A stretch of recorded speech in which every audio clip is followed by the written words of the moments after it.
So I think you should start. Thank you. Okay. Oh, let me do my.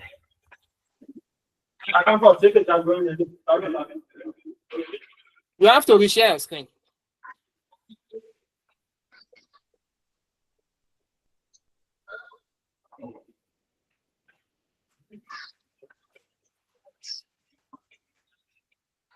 Okay, so let's start.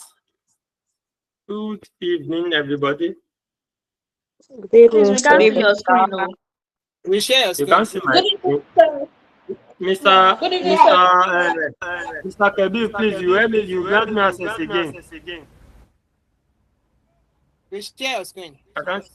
I can't share it again now. It's telling me it's not allowed. Try it now. Let's see if it works.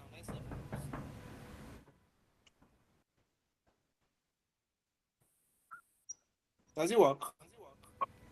Yeah, start work.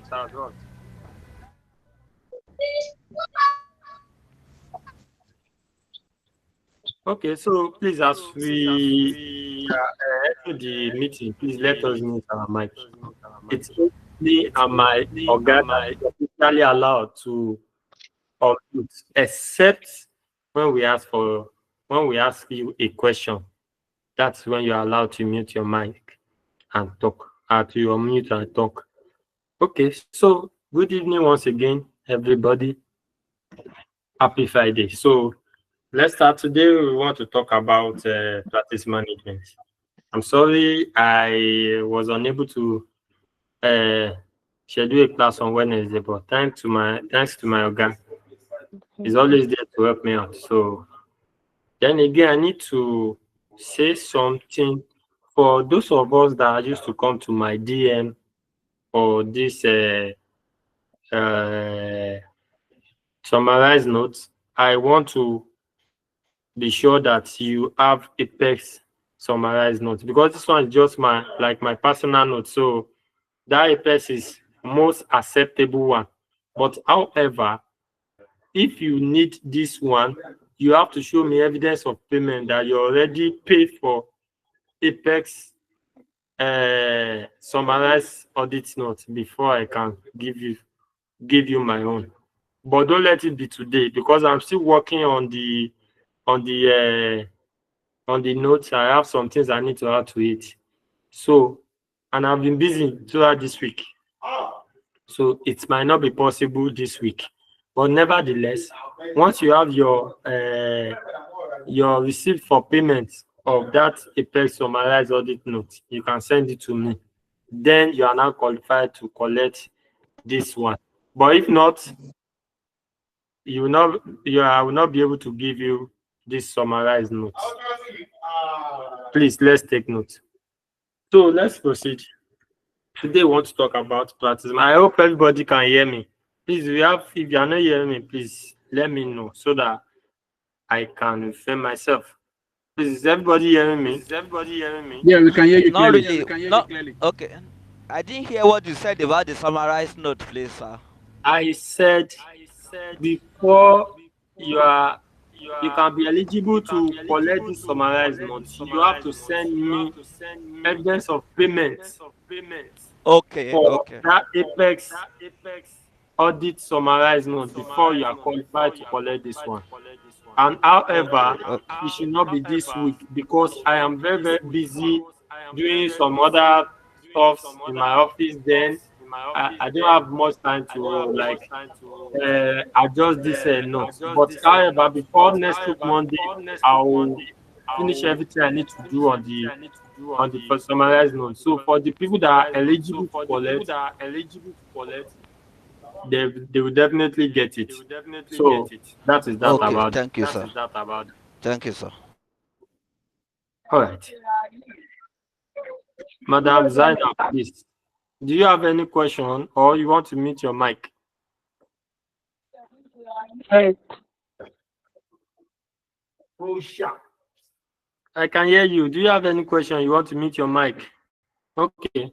So on Wednesday, my boss explained to us the auditor's liability and the responsibility, where it talks about the fraud and money laundering irregularities and what an auditor needs to do, the responsibility of an auditor on this the case as it may be, the responsibility of an auditor in the detection of fraud and irregularity, the money laundering and the likes. So today we want to move ahead and talk about practice management. Practice management is nothing more than quality control as an audit firm, as an individual.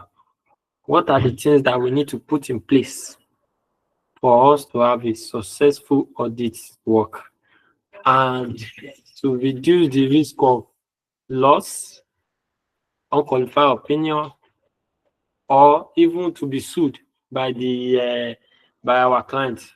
You know, as an auditor, when you did not deliver to the client expectation, or you give wrong report, or your analytical accuracy on some figures in the financial statement was not correct, definitely it can pose an organization or a client to sue the audit firm, or to even expose the auditor to risk of losing their appointment and termination of audit work and the likes.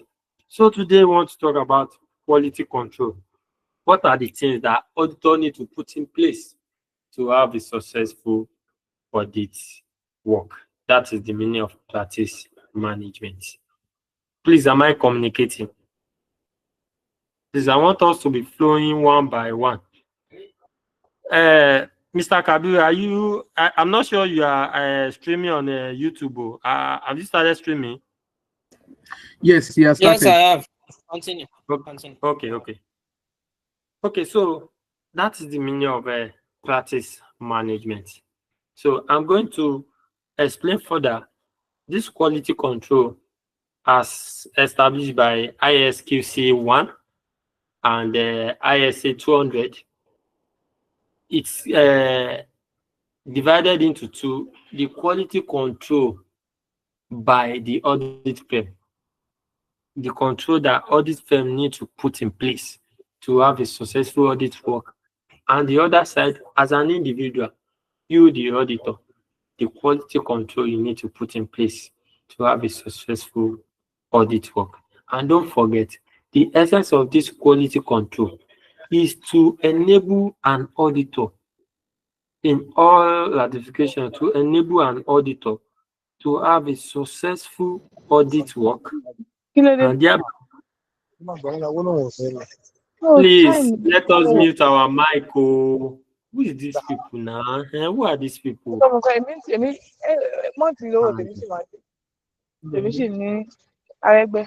KABIRU, please help us remove this. Your colleague or your boss or your senior? No, my junior.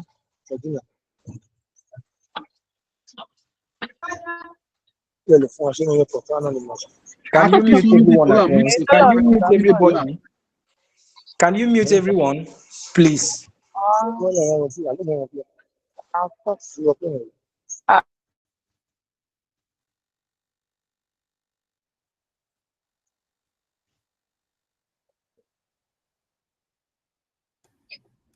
Yeah, continue the class, Mr.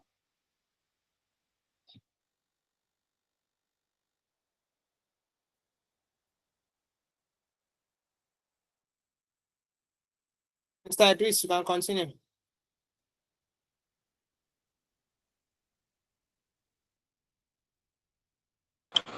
I don't think he's in the class, sir. He's not in the class again. What's happened? Okay, wait, let me check. He's there now. Mr. Idris, continue. Okay. You have to share your screen again. I'm sharing it now.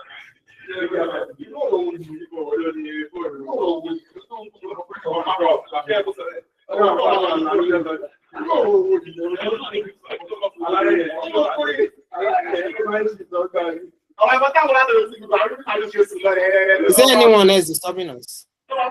No, not for now. Not for now. So It's from Mr. Olatunji himself. it's not me. Okay. You are hearing background voice. Continue. Okay. So you have to zoom in your material Yes, so that people I have on zoomed YouTube it. can see it clearly. Yes, can you see it now? I have zoomed it very well now. It's fine. It's fine. Clear. Thank you. All right. So sorry for that glitch in network. So I want to continue from where I stopped. I want to continue from where I stopped on the aspect of quality control. I said the purpose of this practice management and the need for an auditor to have a good quality control is for the purpose of one, to reduce the loss of clients.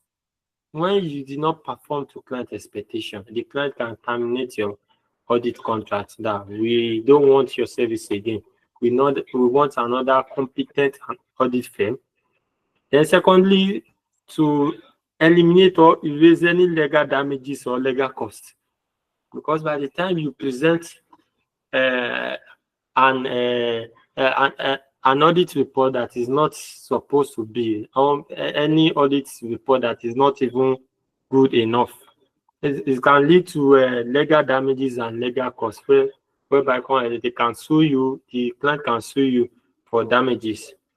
Then it also reduces the issue of incorrect audit opinion and to be sued for negligence. So the essence of this quality control is a control put in place by either an audit firm or individual,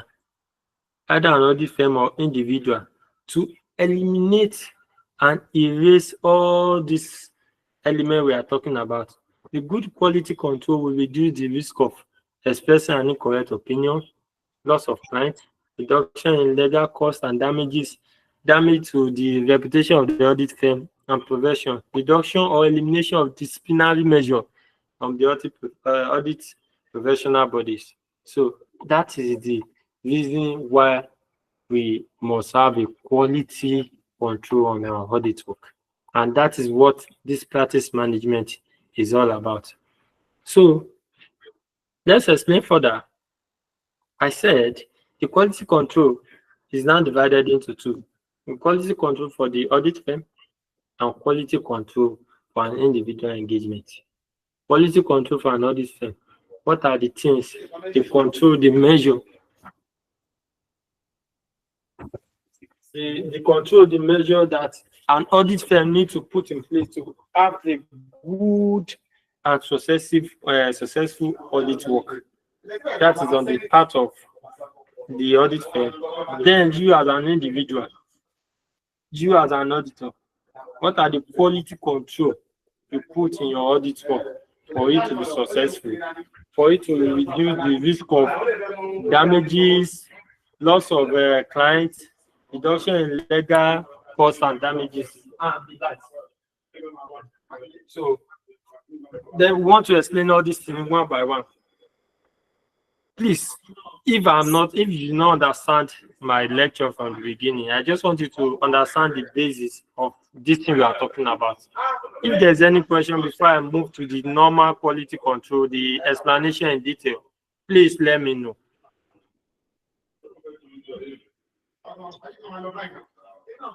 No question, so we can proceed.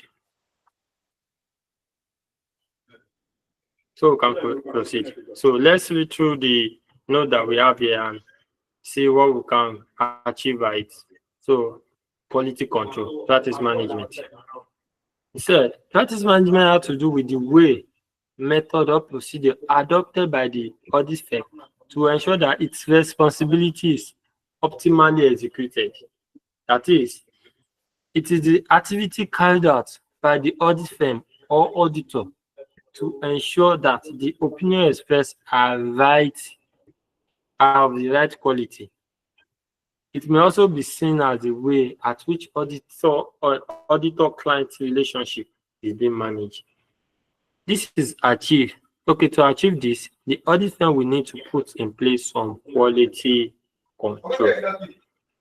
As I said practice management is synonymous to quality control. So let's proceed.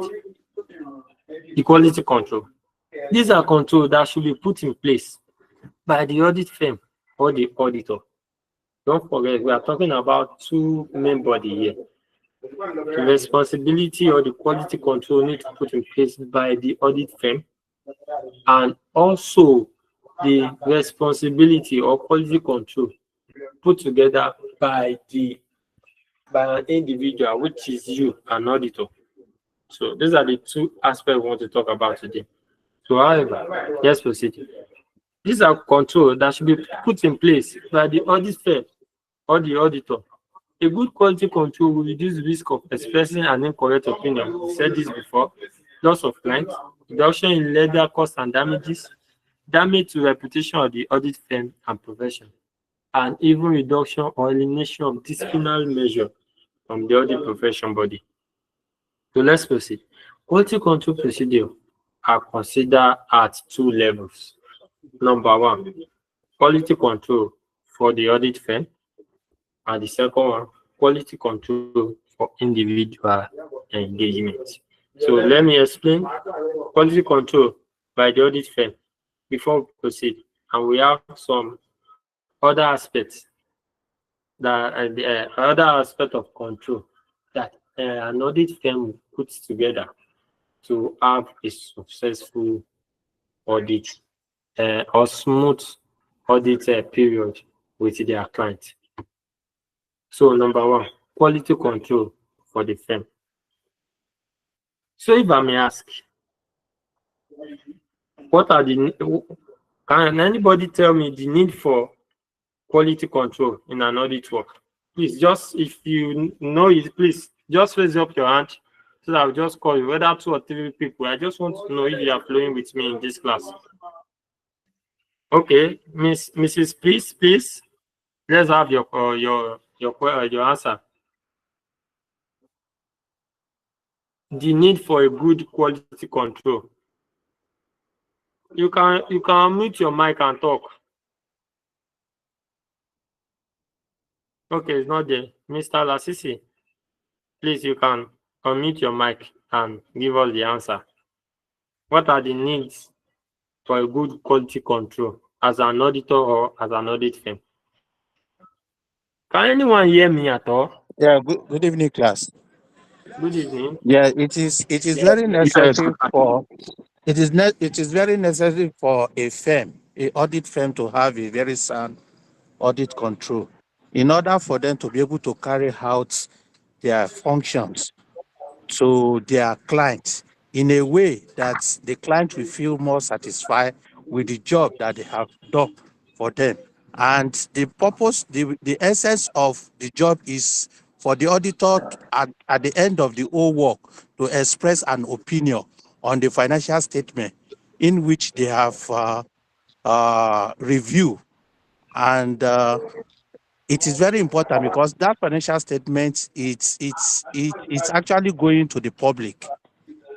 So I think that's just what I feel about that. Thank you, sir. Thank you, sir. You have done the best thing you need to do.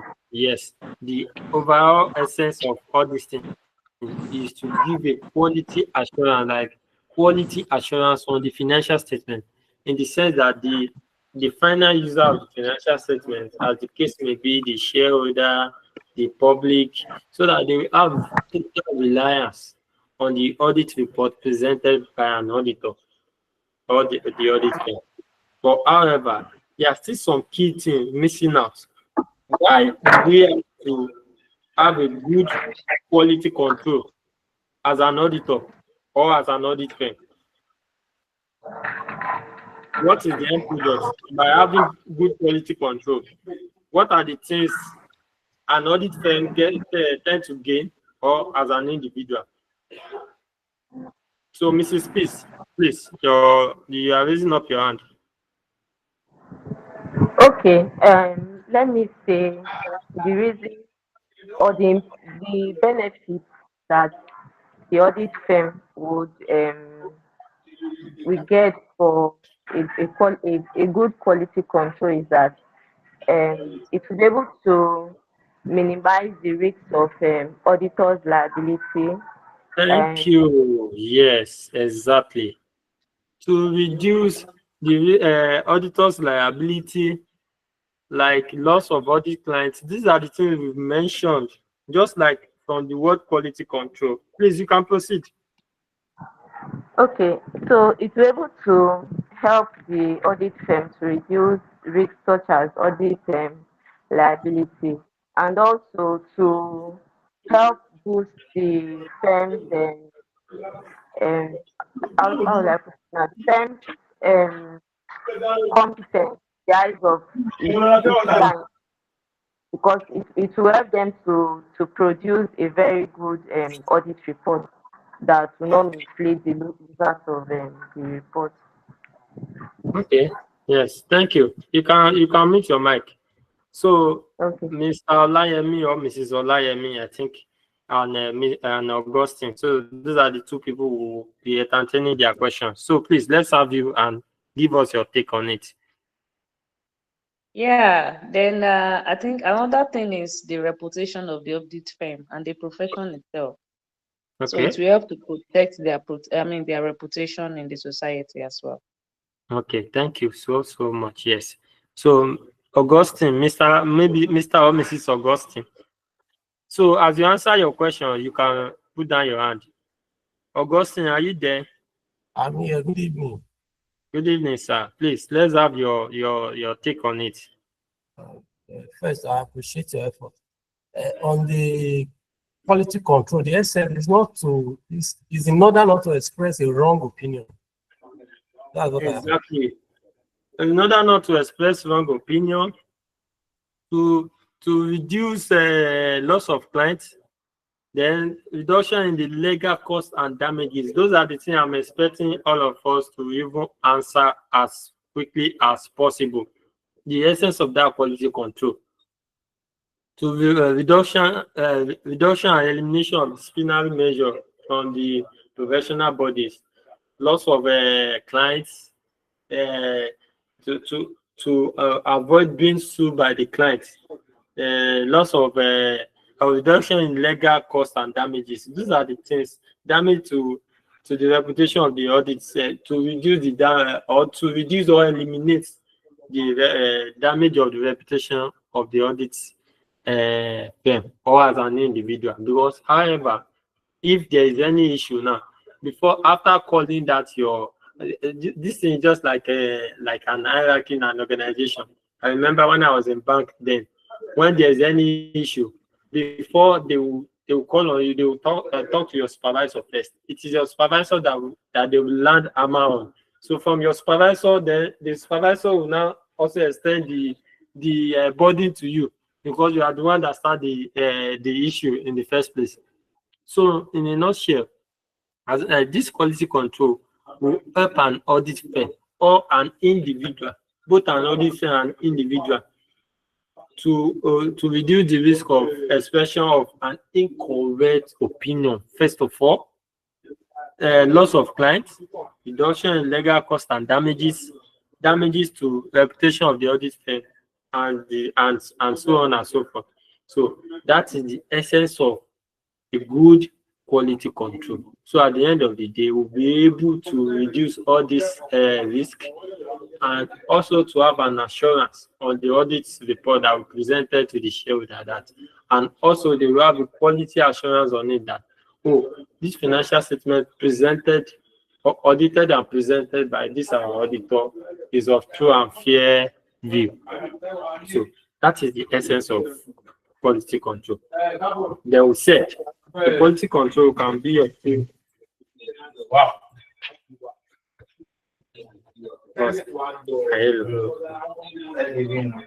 So the quality control can be of two types. We have quality control for the audit firm, that is the company as a whole.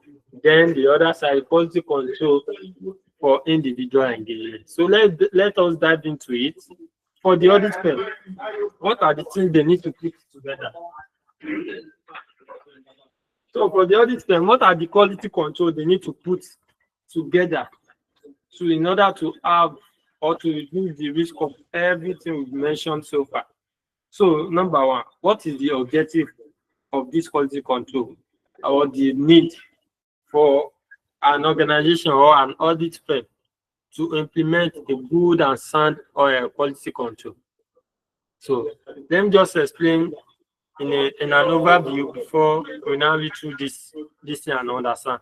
So the objective of this quality control arrangement, the objective of this quality control arrangement by an audit firm, it is overseen by ISQC, that is International Standard of Quality Control 1, ISQC 1. The quality control policy and procedure at the firm level is set out by ISQC 1, that is International Standard of Quality Control 1. For the firm, is that the firm should perform audit and review of financial statements and other assurance and related service engagements. The objective of firm is set out in ISQC 1, that is for the firm and its personnel to comply with professional standard and application of legal and regulatory regulation, to issue report by the firm as at when due. So those are the things that quality control set out according to ISQC 1 for the firm. Please let's meet our mic. That is, the quality control policy and procedure for the firm is set out by, I've already mentioned, the International Standard on Quality Control Policy and Procedure. Quality control, ISQC 1, that is, the quality control is put in place and should reflect the size and nature of the audit firm. However, the firm is expected to meet the requirement of ISQC 1, and this requirement mandates the firm to have a system in a place and address each of the following elements. What I'm saying in essence is this: quality control for an audit firm.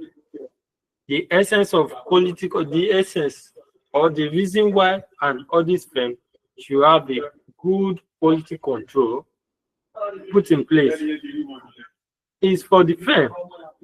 It's for the firm and its personnel to comply with professional standard and applicable legal and regulatory framework. That is the number one objective of a firm to have a good quality control is for that firm and its employer or its personnel to have or to comply with normal regulatory body, and also abide to the professional applicable standard and regulation that guide the audit work. Let me take it again. The essence of a quality control by an audit firm is for that firm and its personnel to comply with professional standard and applicable legal and regulatory regulation, and also to issue an appropriate report to the shareholder on the financial statement being audited. Please, do anybody have questions before we dive into the elements under the quality control for a firm? Do you understand the essence of good quality control established by the audit firm from my explanation? So please, let's have your question. I can't pronounce your name, sorry, please. Oh, you are the only one raising up your hand. Mrs. Chine, sorry I did not pronounce your name very well. Good evening. Please, let's have you. You raise up your hand. Good evening, sir. Good evening, please. Go on. Yes, sir. Yes, sir. Good evening. Please, Please I'm go on. confused. Okay, sir. Good evening. Sir, please, I need you to explain the meaning of audit liability, because they said it should reduce audit liability based on the quality control. And what's the meaning of audit liability? The meaning of Hello, audit. sir. Are you talking about audit liability? Liability. Any Yes, audit, sir. all the audit liability has been mentioned there.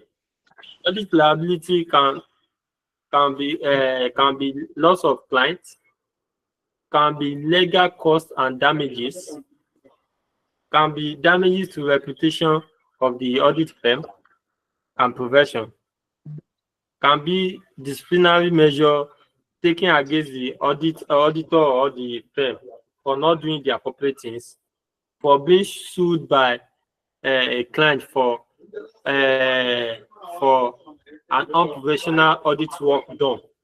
Those are the audit liability. What are the things auditor tend to lose?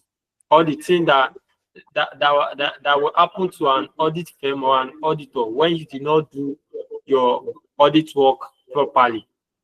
Those are the liability we are talking about there. Please, are you following me? Okay, sir. Do you now understand the meaning of auditor's liability? What an auditor... Yes, sir. Thank you. Well, the meaning of audit liability is what an auditor tends to lose by not doing the appropriate thing is supposed to do. That is the meaning of audit liability. The client can sue you for unprofessional audit work. That is audit liability. Legal costs and damages is audit liability. Damages to reputation of the audit firm and profession, that is auditor's liability. Those are the liability. To reduce this liability, we need to put in place a good quality control. So we have established the liability last week. That is the responsibility. When my guy was explaining, he made mention of fraud and irregularity. Those are the normal time. And he now explained in two ways. What are the responsibility of an auditor in these three words he mentioned on fraud, irregularity, money laundering? What are the responsibility of an auditor and the liability of an auditor when he failed to do the normal audit work? That is auditor's liability. Now, the quality control is just like a measure to reduce the risk of all those auditor's liability. Last week, we talked about all those liability that an auditor is exposed to in any audit work. We talk about the liability and the responsibility of an auditor. So I'm sure he also talk about the quality control. It's just that one is not elaborate. But this time around, last week we established on Wednesday, he was able to establish all the liability that an auditor is exposed to in any audit work. And today we want to talk about the measure, the control, the things we need to put in place to reduce all those liability. Do you understand now? Yes, sir. Thank you. Are you sure you understand very well? Yes, sir. Thank you. Okay. So, Mr. Lasisi, any problem? You are raising up your hand. Please, we need to move fast. So this thing is still... Do you have any question? Okay, we can proceed. So I have explained the essence of a good quality control as established by international standard on quality control, that is ISQC 1. The ISQC 1 set out the quality control policy and procedure that an audit firm needs to follow.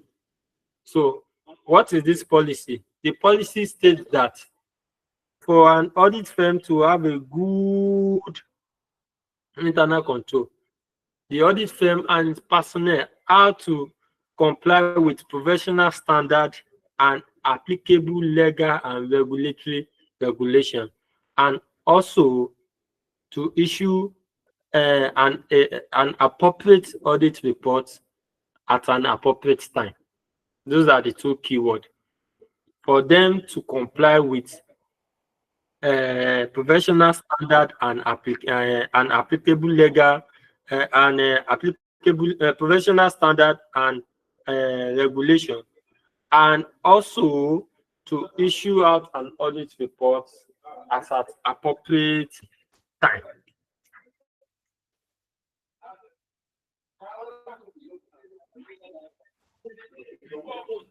Then, after we said this, we now said the quality control for the firm also have some elements under it. We have identified the essence of quality control by an audit firm. But however, all this word I want to list now is that the elements, combined elements to be put together to have a good and a successful quality control put together by an audit firm.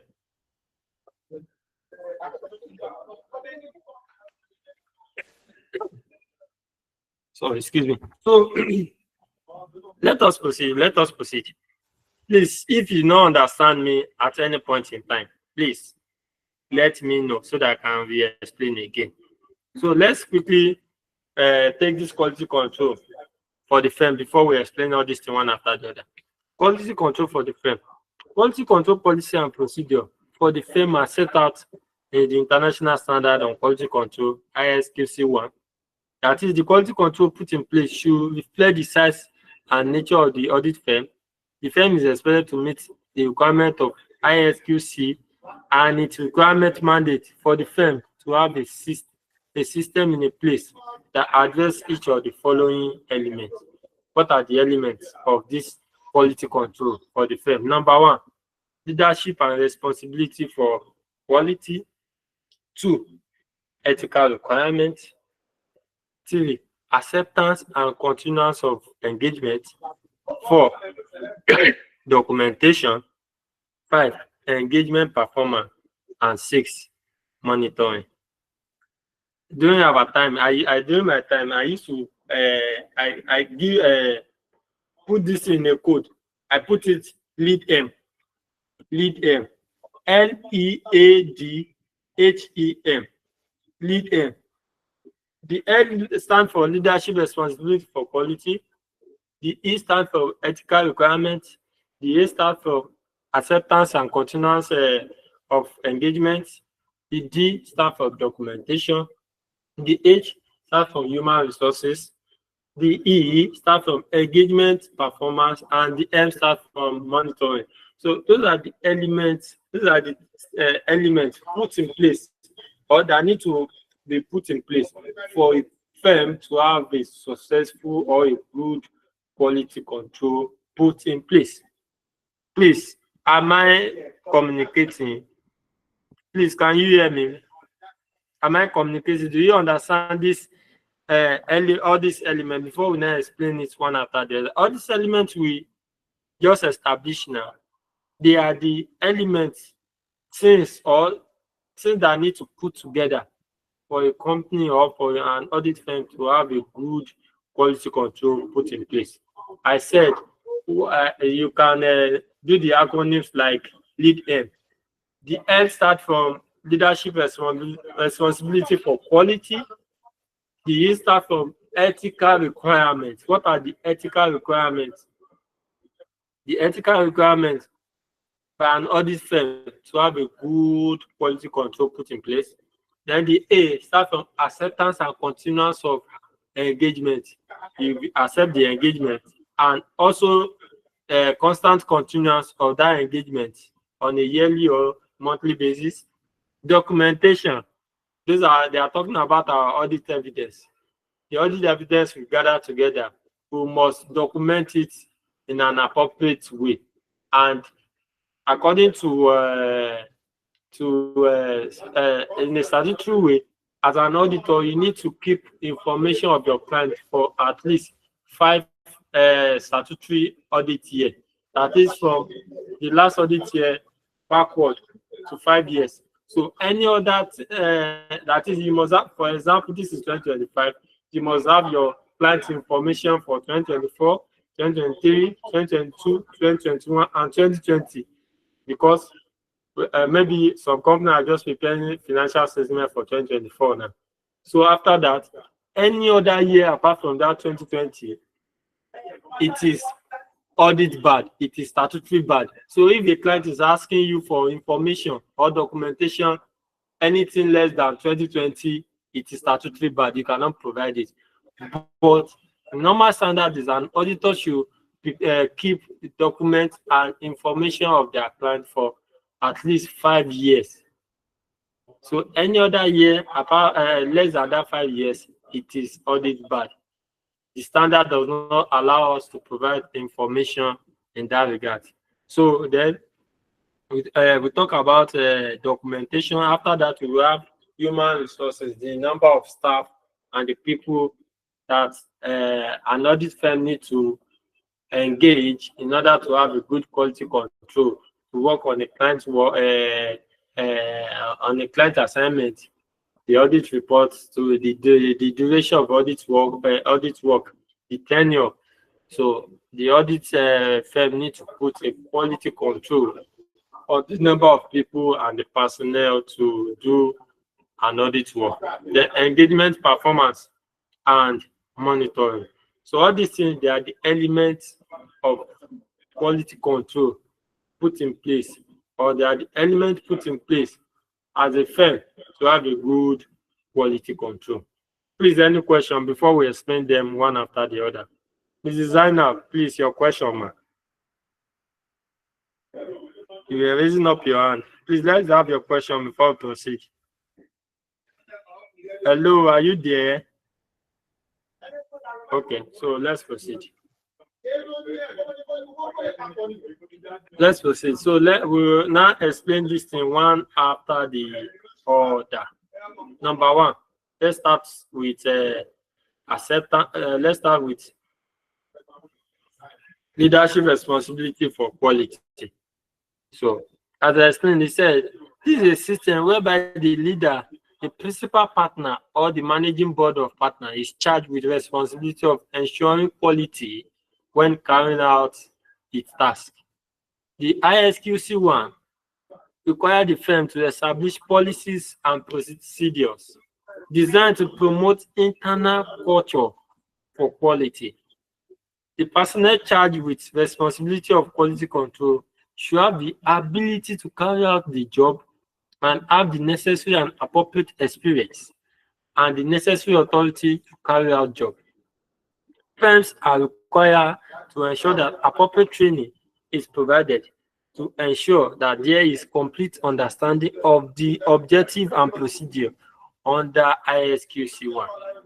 The firm may employ additional procedure to ensure that the objective is met. This aspect number one, leadership responsibility for quality. It means that the leader, which is the overall leader in an organization, in that audit firm, the principal partner or the managing board of directors is charged with the responsibility of ensuring good quality when carrying out their task. And they must also remember that they must establish a good policy and procedure that will ensure a good quality control in their organization and while performing their responsibility. Then also, it is even responsibility of the principal partner, the board of directors, or any leader in an organization to ensure that the personnel of that organization receive a proper training on how best to attend to any audit work they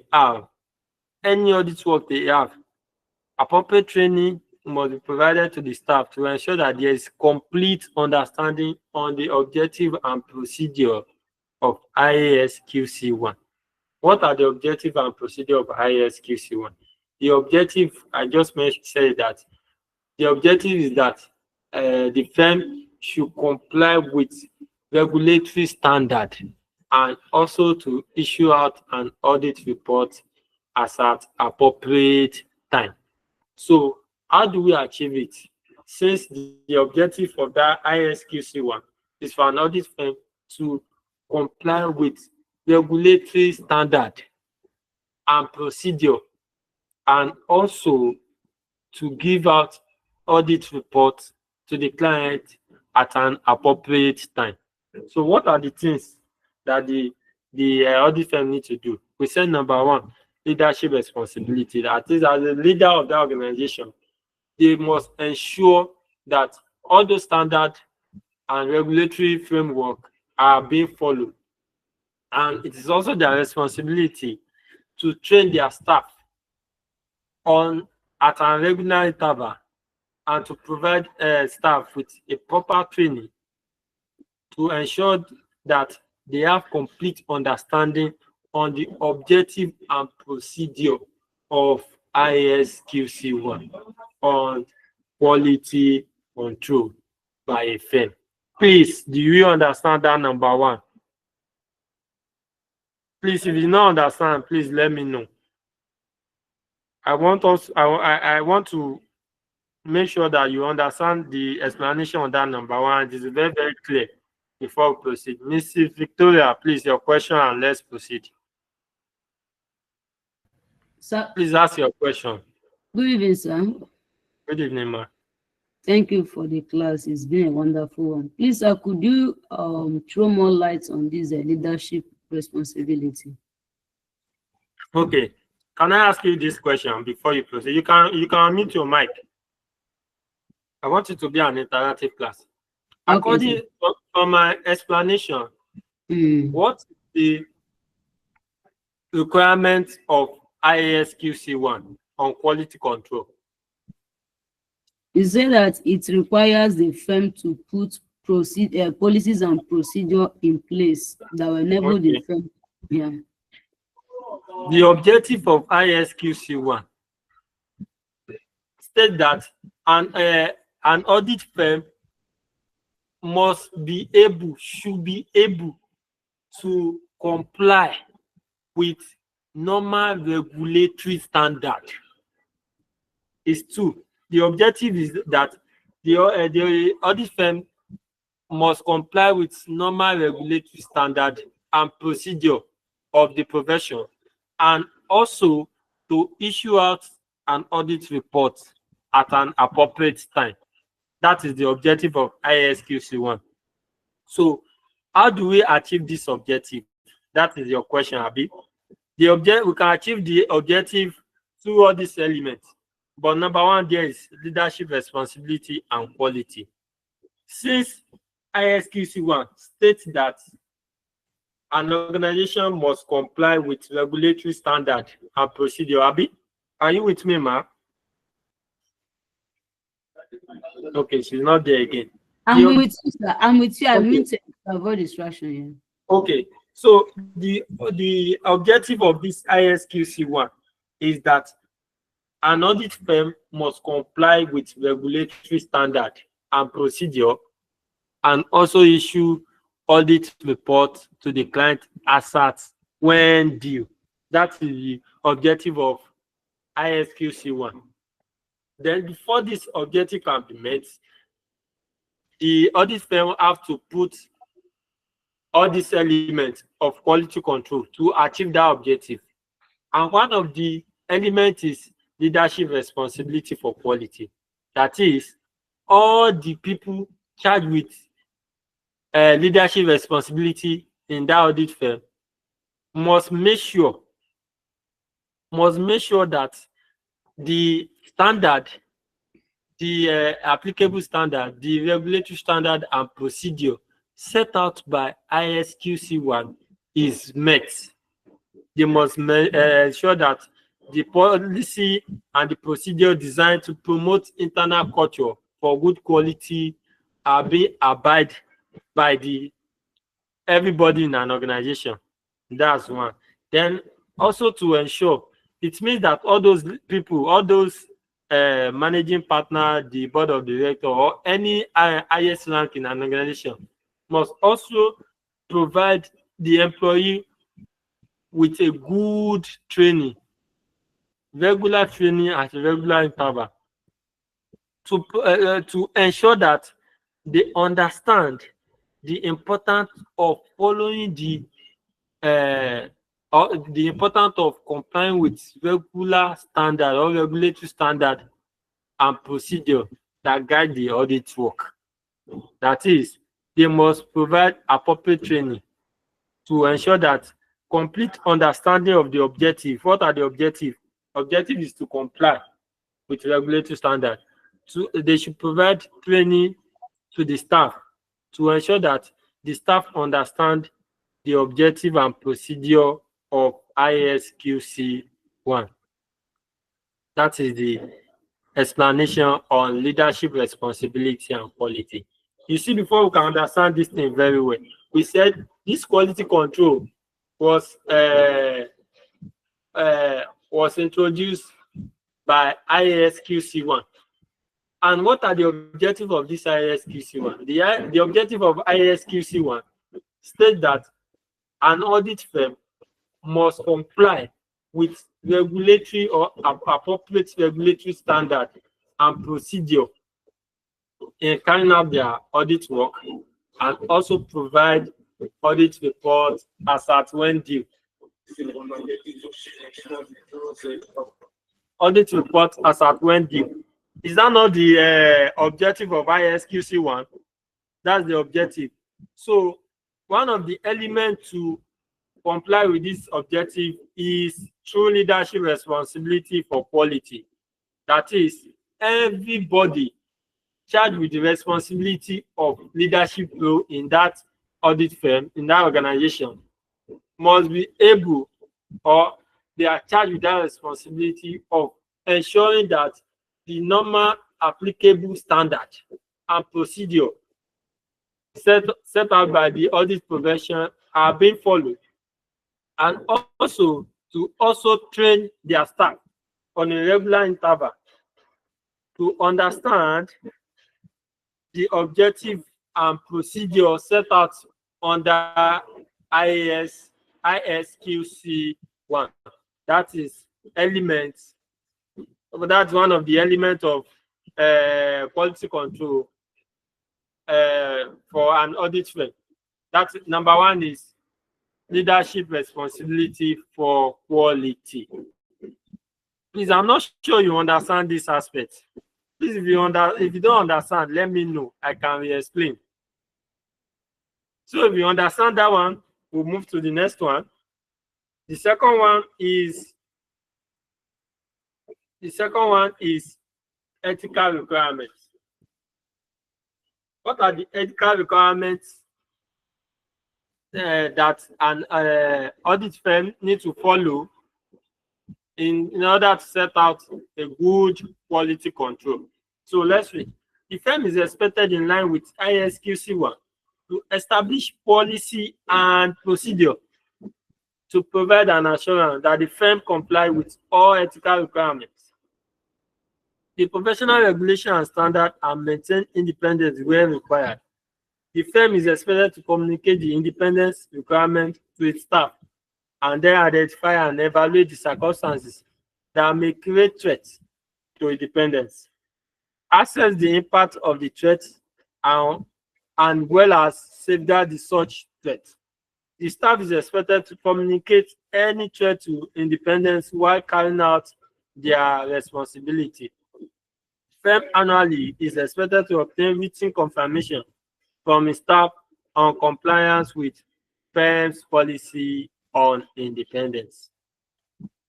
The ethical requirements, according to ISQC 1, is to establish the policy and procedure provided provide an assurance that the firm comply with all ethical requirements.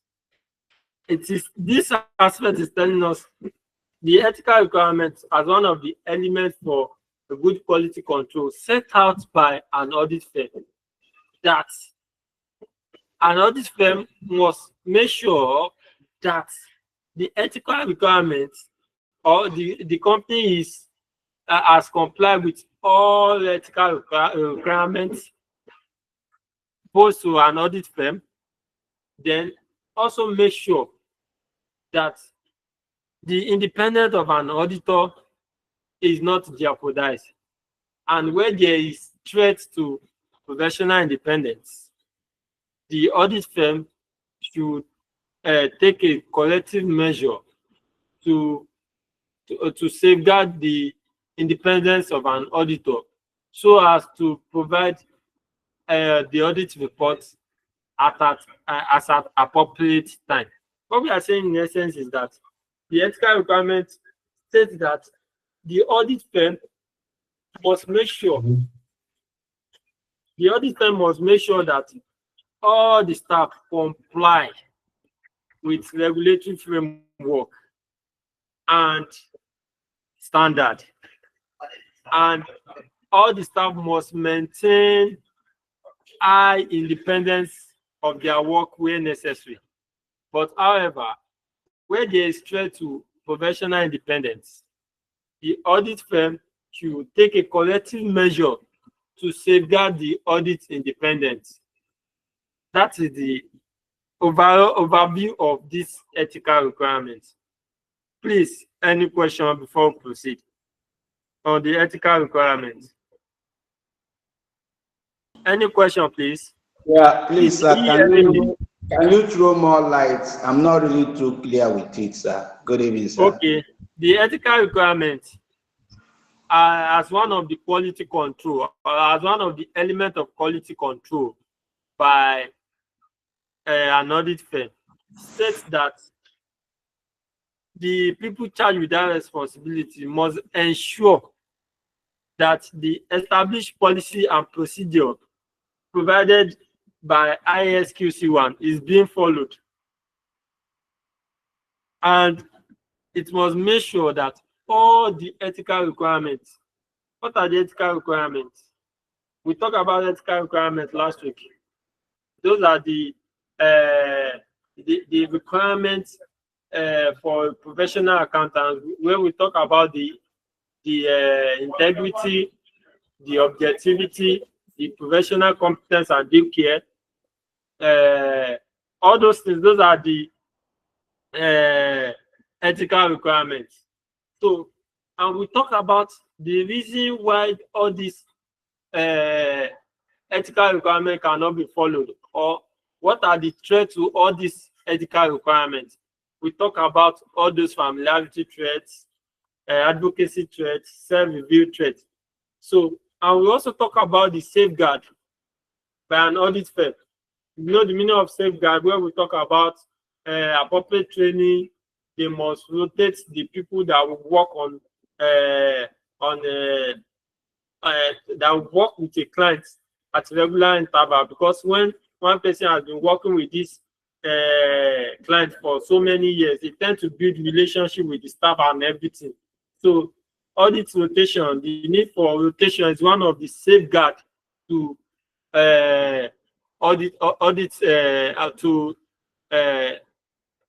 audit independence. We have better establish the threat. This ethical standard is telling us that the audit firm must comply with ethical standard, must comply with regulatory standard where necessary, so as to have a good audit report. And in a situation whereby there is threat to professional independence, the audit firm should also take a collective measure to safeguard the threat to professional requirements, so as to have good quality control. Do you understand now, sir? Very much. Thank you very much. Do you understand now? Yes, very well. This is telling us that the organization must comply with all those 5 rules for professional engagement. So, okay. Yes, that is ethical requirement that the organization must ensure that all those 5 rules are being complied with. And, you know, we talk about things that might warrant an auditor not to comply with all those 5 rules. Those are the familiarity threat. So that is the threat to professional independence. And yeah, they also said that when there is threat to professional independence, the audit firms should also take a safeguard, that is corrective measure to correct that threat. Abi, what are the safeguards? We talk about appropriate audit training, Abi, rotation of the audit work. Those are the safeguards, and that's what they are talking about here as ethical requirements. Okay. Do you understand now? Please, do we understand this aspect? I want us to understand very well, because if you don't understand all these concepts, you might not be able to relate it to any given scenario they gave to you in an exam. So if you understand the concept from the beginning, you should be able to interpret and translate to any aspect they give you in the exam. Please, I want us to be active and be attentive in the class, so that this thing, as we are explaining, you will understand it very well. And if there's any questions, you can ask me. I will explain again. I don't mind if we spend a lot more time on treating this, because at the end of the day, everybody needs to understand, write your exam and pass. So please, may God help us. So let's proceed. Number 3 of the quality control for an audit firm, as required by ISQC 1. Number 3 is acceptance and continuous engagement. Let's read. The ISQC 1 require firm to take up a job or continue an engagement that it's competent to handle, has the resource and capability to execute, and comply with all relevant and necessary requirements, and integrity of the client and firm is in place. Requirement is placed on the firm to do an evaluation on proposed client and also an interval on the existing client to ensure that firm will be independent without any form of conflict of interest. Firm has a technical competence, professional clearance from previous audits where applicable. Please, who on mute there? Please mute your mic, please. I can hear my voice from the background. Thank you. What we're saying in essence for this number 3, acceptance and continuance of engagement, they said the ISQC 1 require a firm to take up a job or continue an engagement that is capable of handle. That is, maybe you are a small size audit firm, and you now small size audit firm in the sense that you have a limited number of employees. You pay your staff maybe like from 5 to 10, for example. That's a medium size audit firm or small size audit firm. You now want to go and take an engagement of a very big company where they will require at least 50 staff to handle the work. They are telling us this standard, number 3 is telling us that an audit firm should take up a job or continue an engagement that the audit firm can handle, and where you have resources and capability to handle. As a small audit firm, you are not expected to take up an engagement that will require a very large volume of a trained staff to execute the job.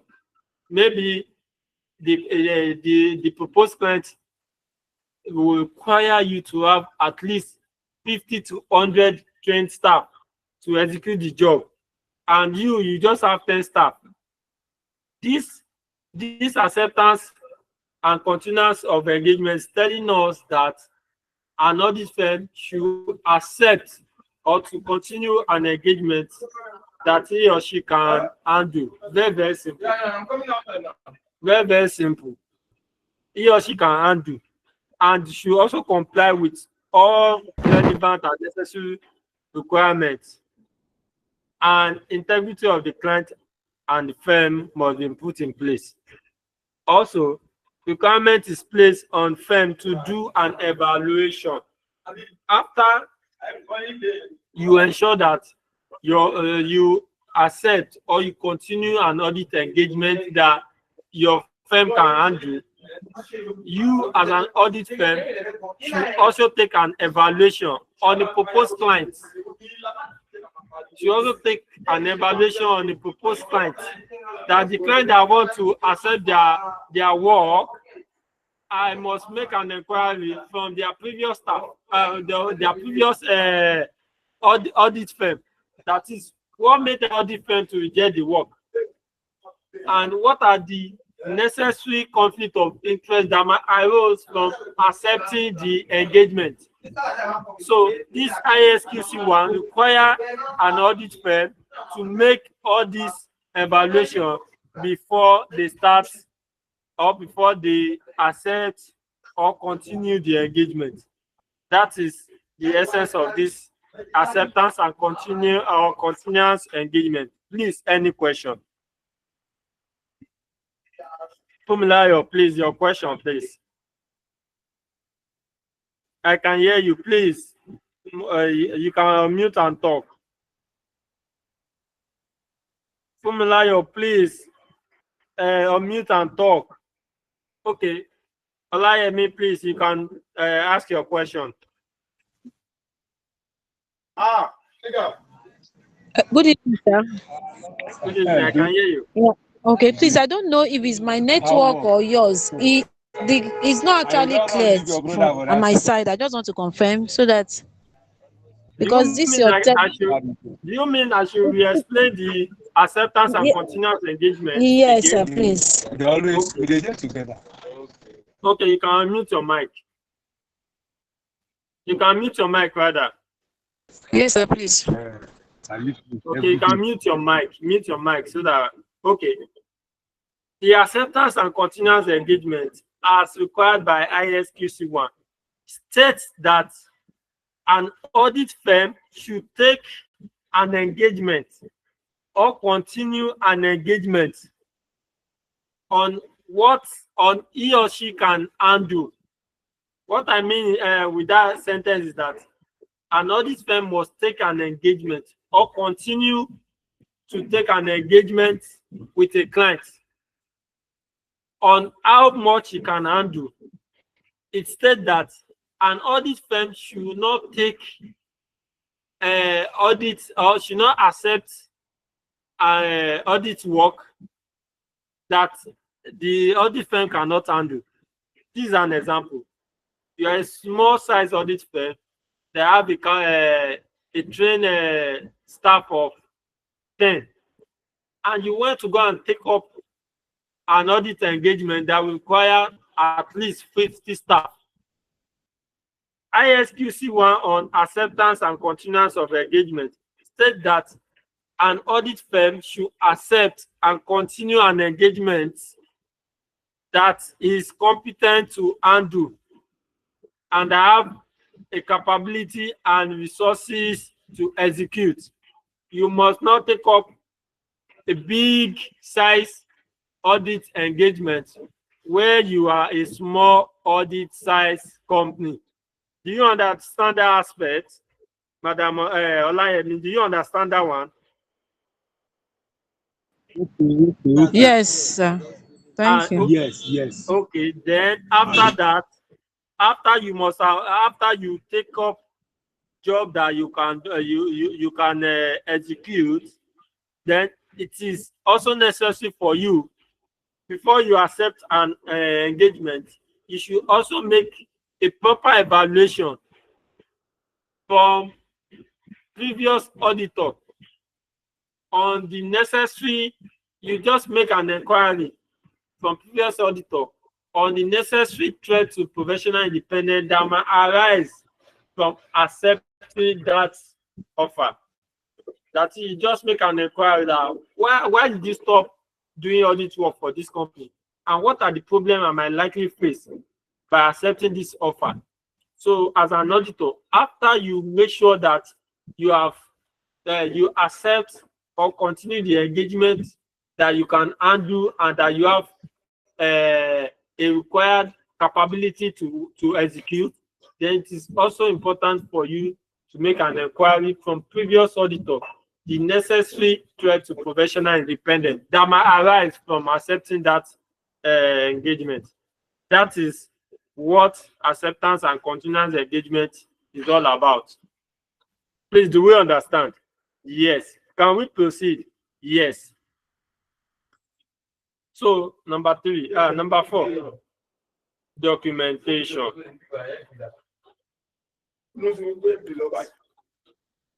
Number 4, documentation. Number 4, documentation. ISQC 1 also require that the firm to document all relevant data of its clients and hold them in a safe custody. The document must be retained for sufficient period of time as a minimum to comply with relevant laws and regulations. The evidence of operation of each element of the system of quality control and any complaint or allegation against the audit firm and how they are resolved are also expected to form vital documents that must be documented and kept. This number 4 is telling us that the ISQC 1 require all audit firm to keep all relevant data of its clients and hold them in a safe custody. They are required to keep all relevant, they stress all relevant documents and keep them in a safe custody. And the document must be retained for a sufficient period of time. I explained before that the audit document must be kept for a sufficient period of time. And by laws and regulations, you have to keep the information of your audit of your client for at least 5 years. And the company should also state and documented any issue encountered during any audit work and how the audit firm was able to resolve the issue encountered during the audit work. The documentation aspect is telling us that as an audit firm, you have to keep the documentation and information of your clients for a particular time, and you must keep them in a safe custody. And you have to retain that information for at least a minimum of 5 years. And also, you must also document any issue arise, any issue encountered during an audit work, and how best you are able to tackle the issue. You must document it and keep it in a safe custody for an appropriate period of time before you can dispose or discard that information. Please, do anyone understand this aspect of documentation? Any question? Any question? No question. Let's proceed. Then the 5th one there is human resources. The ISQC 1 also require an audit firm to ensure that it has sufficient personnel, required competence, capability, and commitment to ethical principles to meet quality control objective of the firm, and that for each engagement of the firm. An appropriate engagement partner and team is set to independently carry out the task. Human resources. ISQC 1 also talk about human resources, and this aspect states that an audit firm must ensure that they have sufficient and wide experience and competent personnel to handle a particular audit work. That is, this one is just telling us that an audit firm must have a sufficient personnel, must have enough personnel, enough staff to handle a required engagement in an organization. That is, when I talk about acceptance, acceptance and continuous engagement, that time they state that the audit firm must have a sufficient number of staff to execute the job.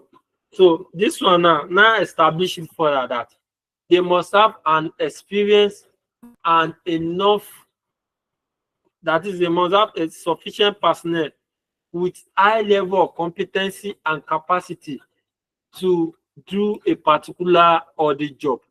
That is, they must have enough personnel and staff. A very competent one as that to handle particular audit work. So the ISQC one states that an audit firm must have enough audit personnel with high level of competency, professional care, and skills to carry out an appropriate audit work.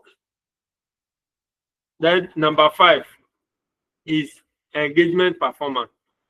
ISQC 1 also said the policy and procedure that is expected of the firm to ensure a consistent quality performance of its responsibility.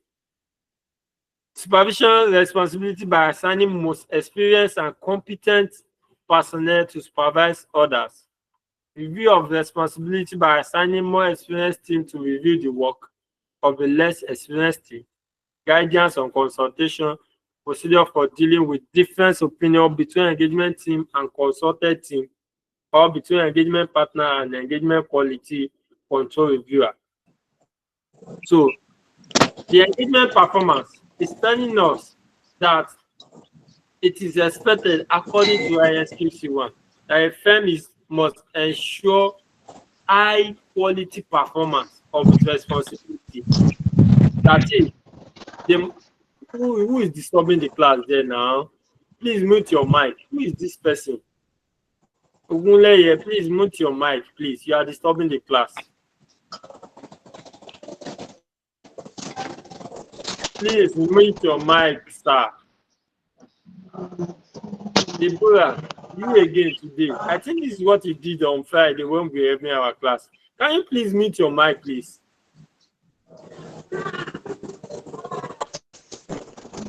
Who is this person now?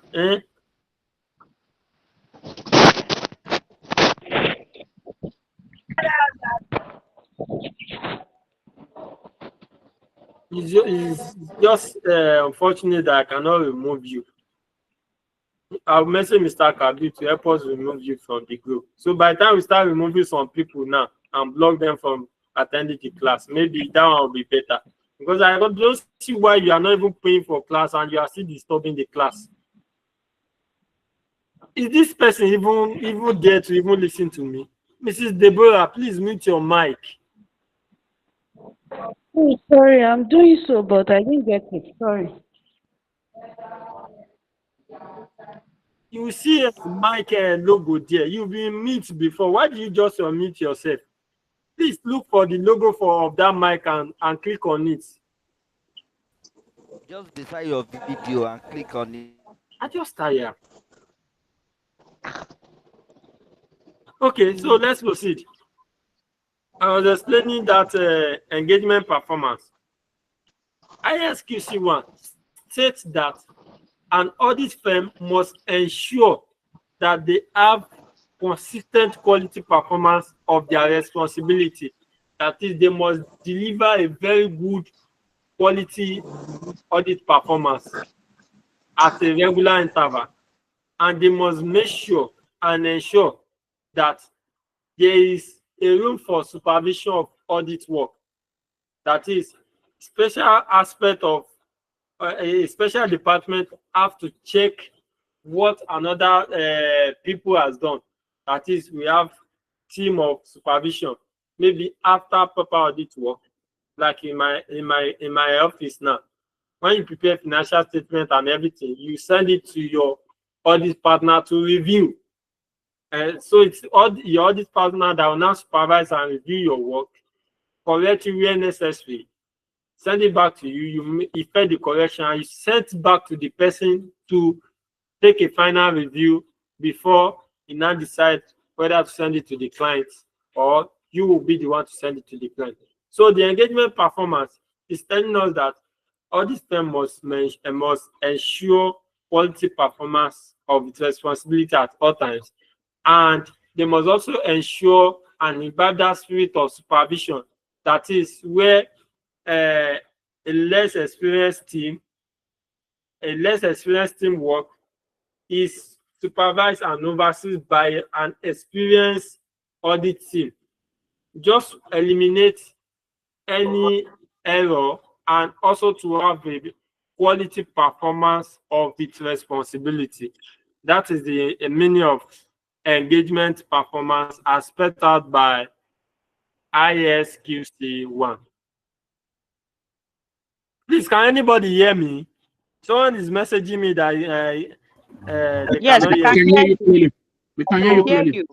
Mr. and Mrs. Formula, I think it is network from your end because everybody can confirm that they can hear me. So that is that. That is the so where are we safe? Engagement performance. So that is that on the element. Okay, the last one. We have the last one there.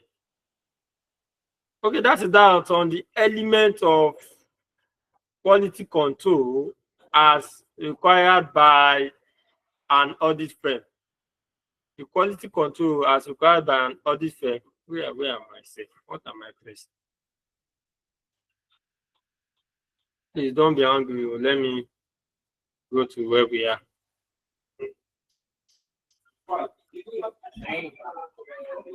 Don't know what I want to press. Hope I've not been pressing rubbish like this.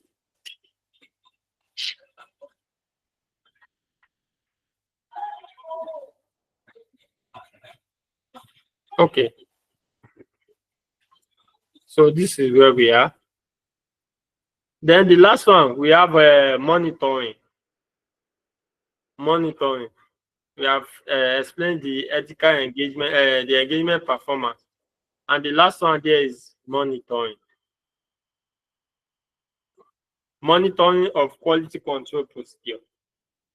So this last one, that is the ISQC 1, state that the standard, the standard states that the firm must have a policy in place to ensure that their quality control procedures are relevant, adequate, and operating effectively, and such policy are totally complied with.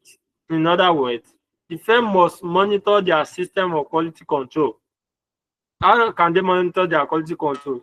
The monitoring activity should be reported to the management of the firm on annual basis. The responsibility for the monitoring process should be given to a partner or other appropriate person with sufficient experience and authority. The monitoring of quality control procedure, ISQC 1, also states that an audit firm must ensure at regular interval to monitor and track their progress, on any audit work, either annually or quarterly. That is, they must assess their performance from feedback they are getting from their clients. Assess your performance, monitor your performance, evaluate it. Are we doing the right thing? Are we doing well? From the report we got from our clients, it tells us that we are doing well. So they should, ISQC 1 state that an audit firm should have a special and experienced person to track and monitor the progress on all audit work, the feedback they got from their clients. They should track and monitor it so as to have a good quality control and to correct where necessary. They have someone to monitor, just like you have someone to monitor your performance. If you are doing well, you are not doing well. So from the comment they are hearing from their clients, they should be able to imbibe and correct where necessary. So by correcting it, they will have a good quality control put in place.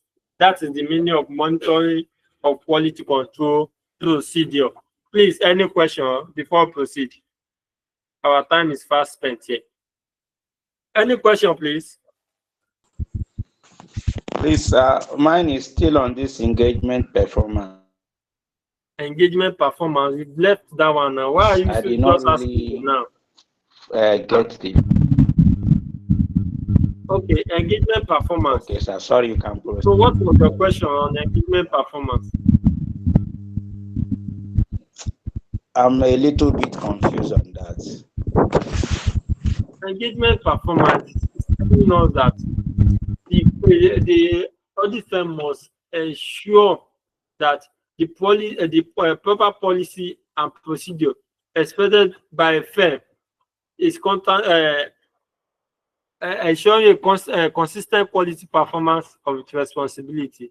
It states that this thing is actually saying that as an audit firm, you must ensure that the quality performance of your responsibility is of high rank. It must be stable. You have to ensure that your performance must be of a good quality. Then how do you maintain that? By having someone experience supervision. Like, you have two things here. You know that we have team A and team B. Team A are more experienced than team B. Team A is handling one project, team B is handling another project.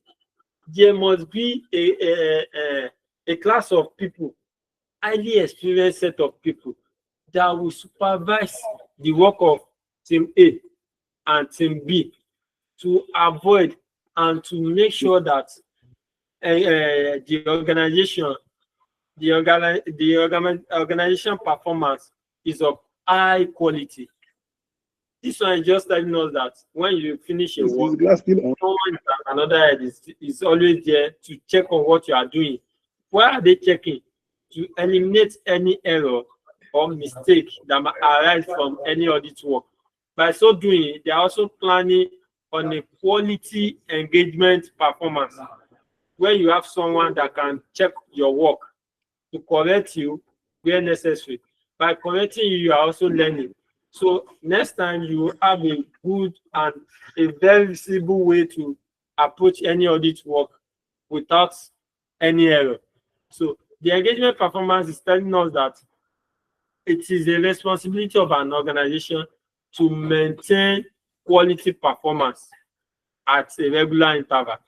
And also, there must be a team of highly experienced personnel to always check and review the work of less experienced personnel. Why are they checking it? It's just to maintain high quality engagement performance. Do you understand now, Mr. Moses? Very well. Thank you very much. Thank you. Okay. Mr. Emmanuel, please mute your mic if you don't have any question. Thank you very much. Mr. Emmanuel, please mute your mic if you don't have any questions, so that you not disturb the class. Mr. David, do you have any question? Okay. Mr. David, do you have any question? I can't hear you.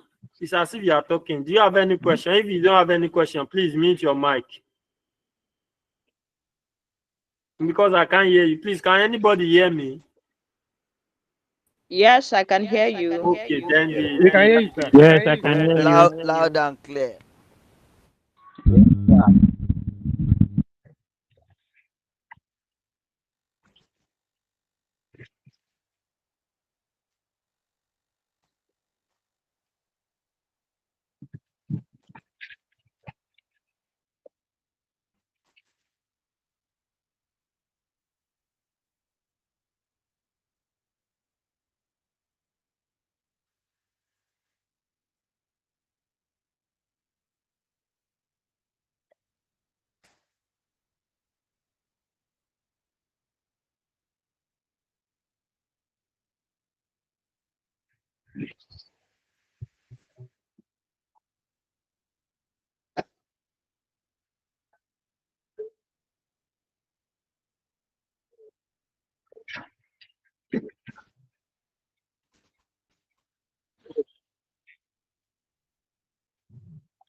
Please, we can't hear you. I can't hear you, Rana.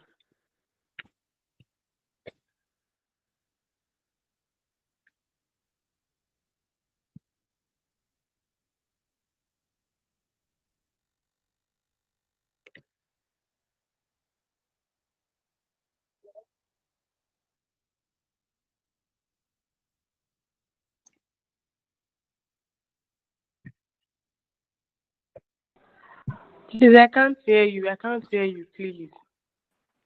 We all can't hear him. Oh, I think he's out of the class.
We can't hear you. We can't see your screen, please.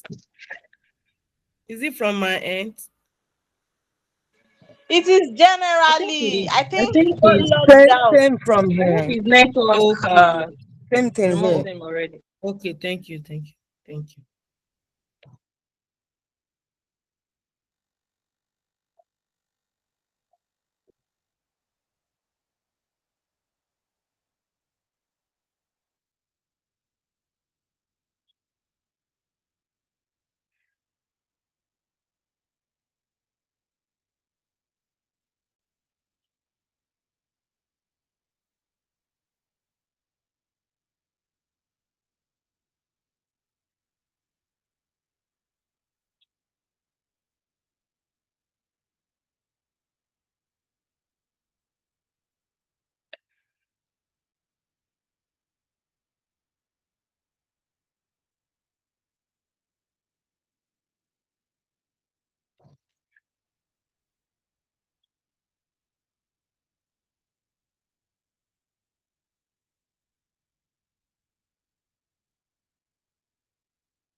Hello, is the class still on? Yes, sir, but we cannot hear Mr. Latiji and we can't see him We again. can't get the I think the store has network issue. There's every possibility that the system. Let me confirm for me. Probably, sir.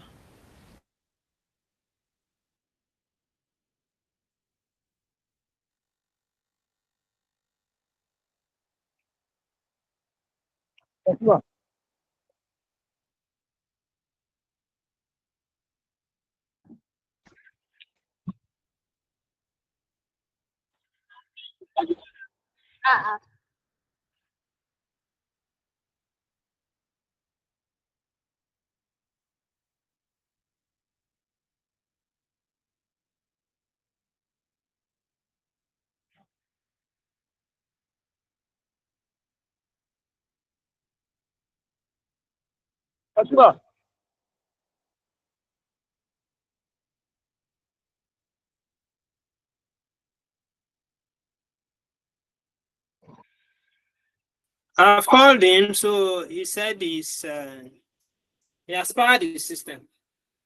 So he will join you guys shortly, maybe in 60 or 120 seconds.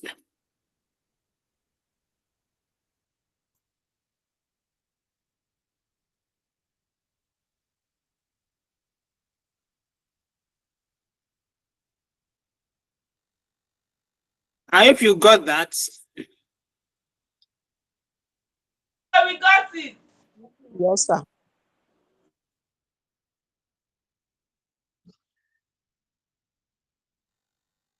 I can hear you.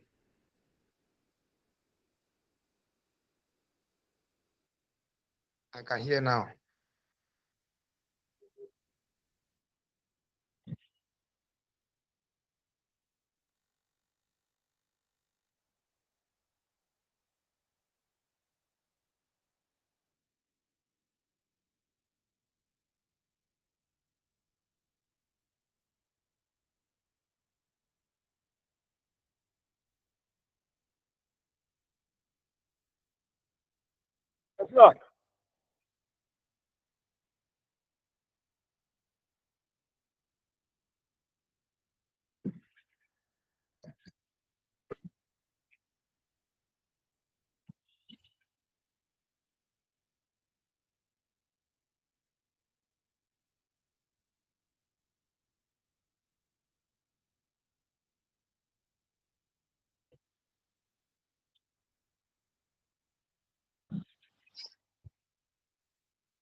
Please.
Do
you know what about? See, I love my course. About account.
Welcome back, sir. Mr. Sorry, Latif. please. I am so sorry. My laptop got off. Then I quickly rushed home to get my laptop charger because there was no light before. I explained before the start of the class. So they just got the light now. It's just fortunate that they just got the light now, so I'm able to bring it on. So I am so sorry for the delay. Please, can we proceed now? Hello, can anybody hear me? I hear you, sir. Yes, sir. Yes, sir. Okay, so let us quickly dive into the last part of the please, if you have any question, you can note it down. So immediately after this explanation, I'm going to take the question, then we'll wrap it up. Then I have specific assignment on this aspect that we'll talk about. In short, all our class has after each chapter, we have a question that we need to answer, and we just go through it, see what you can do about it. Then before we start our class next week, we will just review it, and that's how we'll be doing it. Thank you. So let's proceed quickly. So as I said earlier, if you have a question, please pen it down so that we can proceed. So we are able to complete and explain to our best capacity the quality control of the quality control set out by an audit firm, where we say we have lead M. Lead M is an acronym. The number one, we have leadership responsibility, the ethical requirements, then leadership responsibility, the ethical requirements. Which other one? Acceptance and continuance. Engagement. We have documentation, human resources, engagement, and performance. Those are the elements that we need to put together to maintain a good quality control as an audit firm, as spelled out by International Standard on Quality Control 1, ISQC 1. So now we are moving to the quality control engagement as an individual. What are the quality control we need to put in place as an individual? The one we explained since morning is for an audit firm. Now, as an individual, this one is not going to take time. Maybe by 7:30 we should be able to wrap up. So let's quickly dive into it. If you have a question, please, you can pen down your question. After this, our explanation, we can take the question. So let's quickly talk about quality control procedure specific to an individual engagement. The first one, we said we have International Standard of Auditing, and we have International Standard on Quality Control. The first one, that is quality control procedure for an audit firm, as spelled out by ISQC 1. The ISA for that aspect is ISA 200. It has to do with quality control procedure for an audit firm. ISA 200 and International Standard on Quality Control 1 give us the normal specific requirement that we need to follow to achieve a good quality control as an audit firm.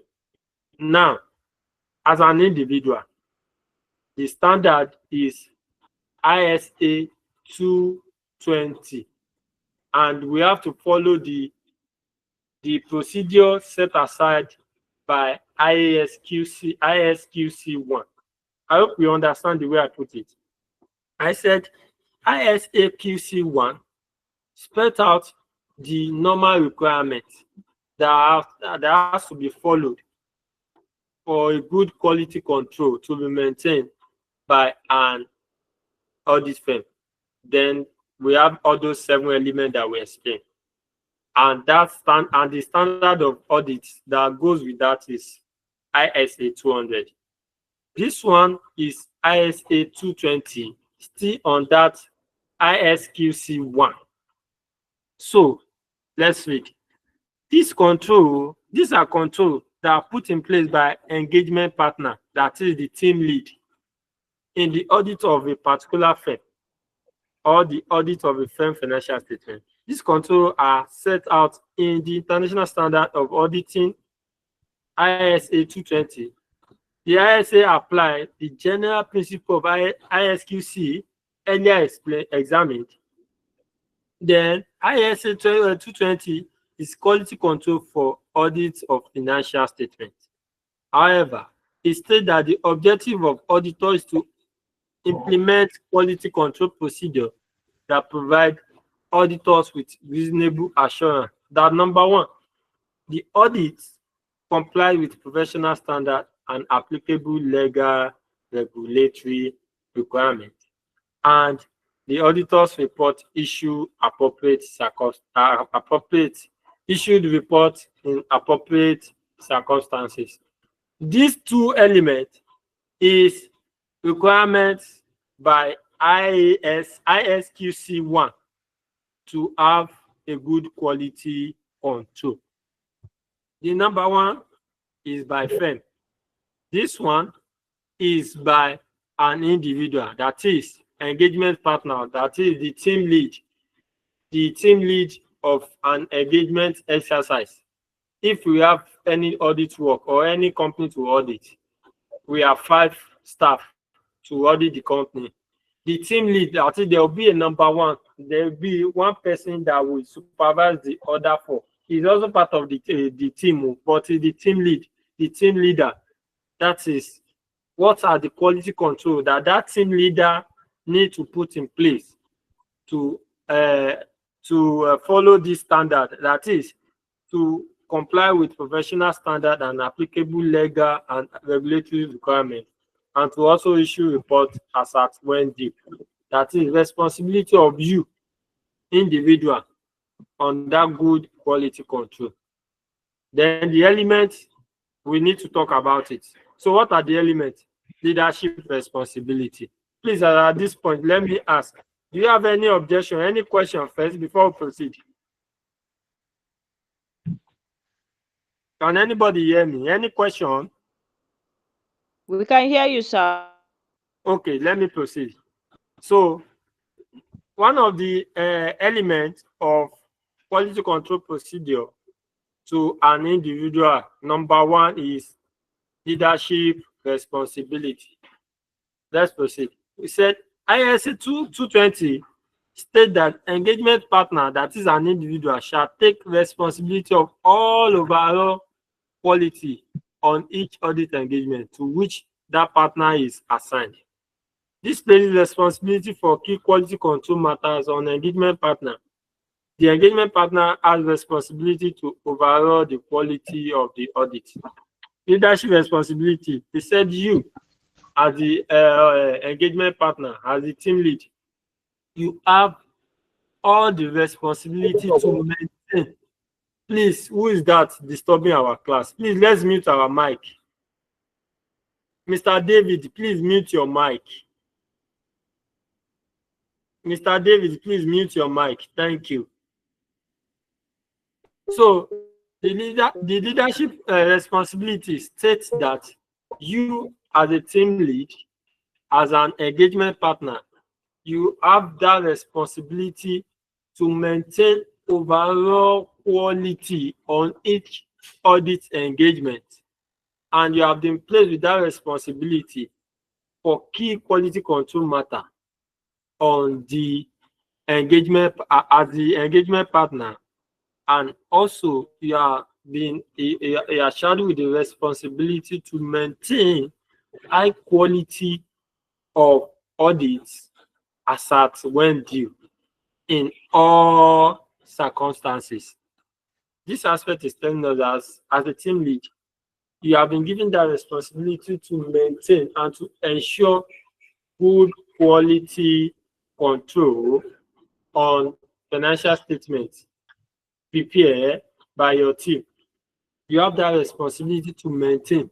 At least as a leader, that's the meaning of leader. You have been shadowed with that responsibility to maintain high quality of control. As an engagement partner, you have been shadowed with that responsibility to maintain high quality of control, to ensure that professional standard and applicable and legal regulatory requirements are being followed, and to also issue audit report as at when due. You as an audit team or engagement partner, that is your responsibility to maintain high quality control and to also make sure that professional standard and applicable legal and regulatory requirements are being followed. Please, any question on that? Any question? It's just like advanced, it's just like a replication of what we'll be explaining before. Mrs. Bukola, please, your question. Mr. David, please mute your mic. Mute your mic, please. If you have a question, raise up your hand. Okay. Bukola, are you there? Please, your question. Yes, I'm with you. I already dropped my question on the group. Sorry, on the in call messages. I said, are you explaining for firms or for individual? You said what? I said, are you explaining for firm or for individual? It's for, I'm explaining for an individual now. What we've been explaining before is for the firm, before the laptop went off. We are now on the individual now. Okay. Mind you, the individual is just like as one person, as a single person. What are the things you need to do? If you understand as a firm, generally, you find it easy to understand as an individual. As a firm, generally, where we talk about leadership, responsibility, and requirement, it means that as an audit firm, what are your responsibilities to maintain quality control? Now, as an individual, you see yourself as that leader in that audit team that is shadowed with that responsibility to maintain quality control and to make sure that all regulatory framework are being complied with and to issue audit report as at when due. You, as a person, is different from as an audit firm. Do you understand now, ma? Okay, yes. But then, please, these elements, do we have the same elements under firm and individual? Yes. But then different explanation, right? Different explanation. The firm is for the firm as a whole. This one is you as a single person. Okay. Do you understand? Yes, I do. Thank you. Okay. So let's quickly move on to the ethical requirements. The ISA 220 also holds two parts of the engagement that the engagement partner, that is you, shall remain alert to observation and making inquiries as necessary for evidence of non-compliance with relevant ethical requirements by a member of the engagement team. What they are telling you here, that ethical requirement, that you as a person, you have that responsibility to observe, to remain alert, to make inquiry where necessary for non-compliance to ethical standard. That is, we talk about the ethical standard. The ethical standard is rules for professional engagement, where we have integrity, objectivity. Those are the ethical standard.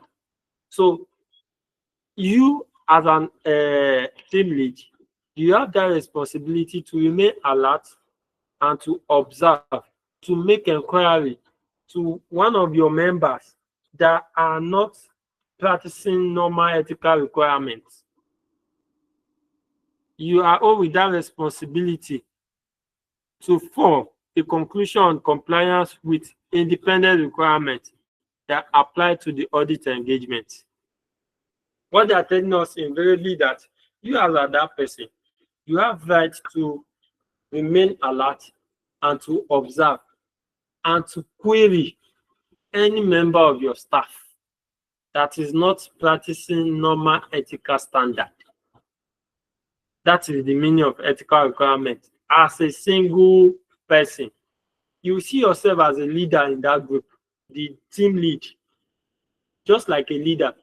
Okay, the first one is you are shadowed with that responsibility to ensure that you have good quality control and to make sure that you and your other staff comply with normal regulatory standard and issue reports at when due. That is leadership responsibility. Now, the ethical standard, you as a team lead, you have been shadowed with that responsibility to remain alert, to make an inquiry to any of your team member that does not follow normal ethical standard.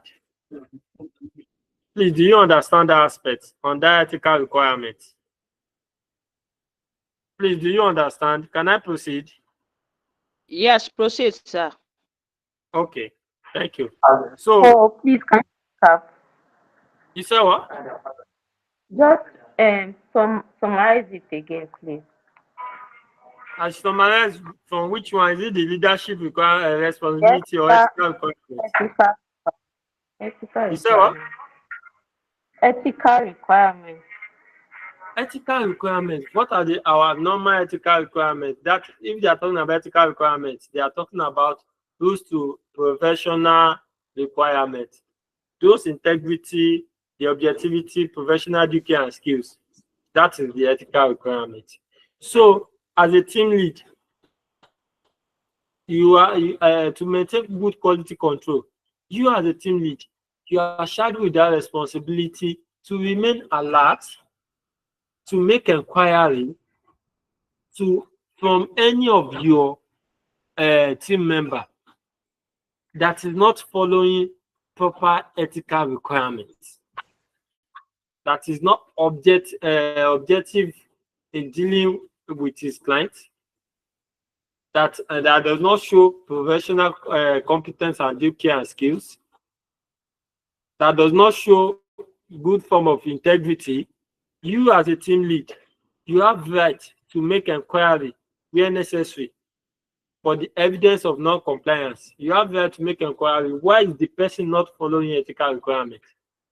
So that is the responsibility of a team lead as regard to ethical requirements, to maintain good quality control. Do you understand now? Yes, sir. Okay. So let's move on. Let's move on to the third one. Let's move on to the third one. We have acceptance and compliance of audit engagement. This one is telling us that you as a team lead, you are required that engagement partners should take up a job or continue engagement that is competent to handle and has the resources and capability to execute. If you understand my explanation from the beginning, I'm sure if you understand the quality control elements for a firm, you find it easy to understand for an individual. Because what a firm can do for an individual, they are just telling you that as a person, what can you do? Now, acceptance and continuance of audit engagement. It says that as a team lead or engagement partner, you have the right to accept and continue any audit work where you have capacity and capability to execute and to handle. Where you have capacity and ability to execute and to handle, that is where you have strength. You should accept and continue an engagement that you can handle. Where 10 people is required to do a job, 5 people cannot do it. You have capability to tell your audit firm that, oh, these 5 people you give me to work with me on this project cannot be enough. Please give me 5 more people to make it 10. That is acceptance and continuance of audit engagement as an individual.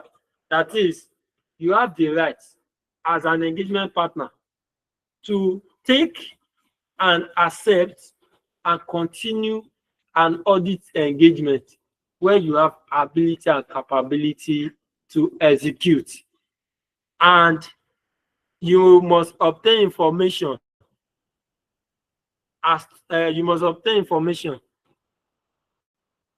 from the previous auditor or engagement partner on any likely threat to an professional independence.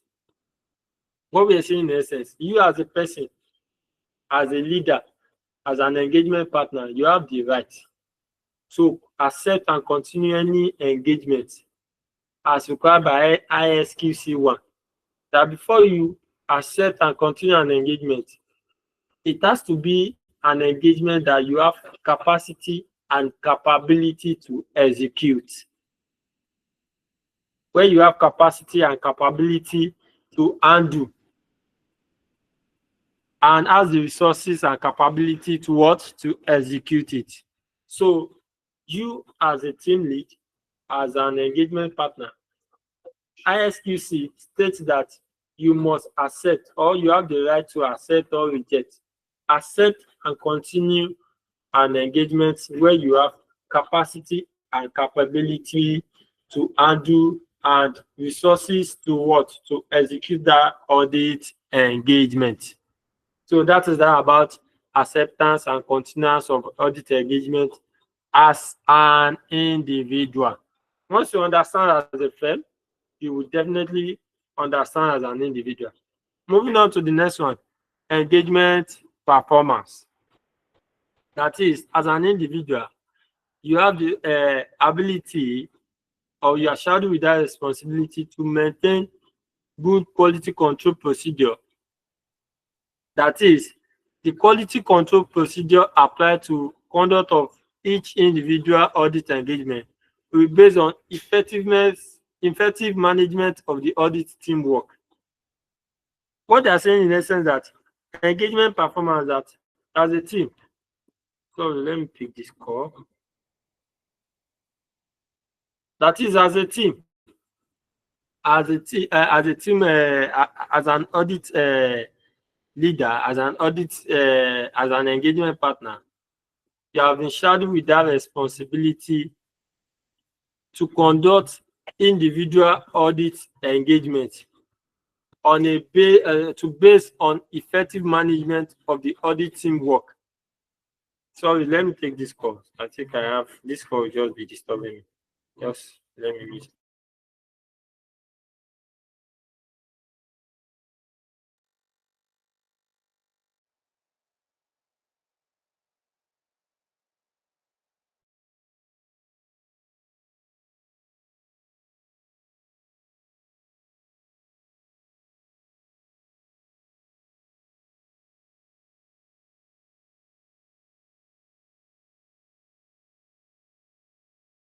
Sorry about that. So this engagement performance, let me just explain so that we will understand very well.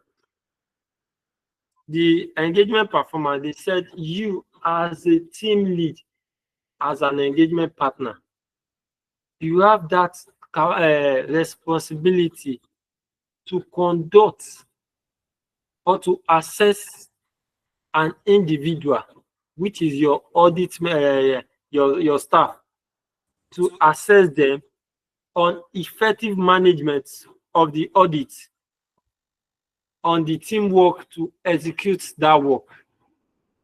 What I'm saying in essence that you as a person, you have that responsibility to maintain good quality control by assessing effective management on your team member, on the engagement, that is on the work at hand. Example of that, let me explain. Like, okay, you as a leader of that audit team, you have that right to maintain, or you have that right to conduct effective management, to be a good leader and assess your team member on effective or a good quality control to achieve a good quality exercise, to achieve a good quality audit exercise. You as that person, you have that right to maintain or to practice effective management on your team member, to assess them, to assess their performance, how they are working individually on that task they give to all of you together. It's just like you as a person trying to oversee the performance of individual, your team member. So how do you assess? Number one, they said by direction. That is, you as an engagement partner must be able to guide and direct your team member on the completeness and to achieve good quality control. The second one after the direction is to supervise. When you direct, you also supervise. Is to continuous monitoring your audit staff on the engagements given to them. Why are you monitoring them? To achieve good quality control. The third one is to review their work. How do you review the audit work? You cross-examine the audit work of an individual being carried out. Okay, now, in an audit setting, you as a team lead, you break down the process of your audit. You break down your audit process into a group so that each or group of people will have one task they are handling. So how do you now do it to maintain good quality control on engagement performance? We said to direct. The number two is to supervise. The third one is to review the audit work. How do you review the audit work? Is to monitor, to review, to carry out cross-examination, on each of the work performed by any of your team member to maintain good quality control. So other than that, you can review through peer review, through engagement quality control review, through auth review, through code review. You have auditing mentioned in the in your what I say in your summarized notes, which is on Apex notes. Everything, all this code review, auth review has been explained there. So because of our time, we'll not be able to explain deep, but I put it to you as honorable member of this class. You can read through it. If you have any question, please feel free to message me, DM me. I will definitely respond to your question. Then there we go. The procedure before accepting new auditor appointment.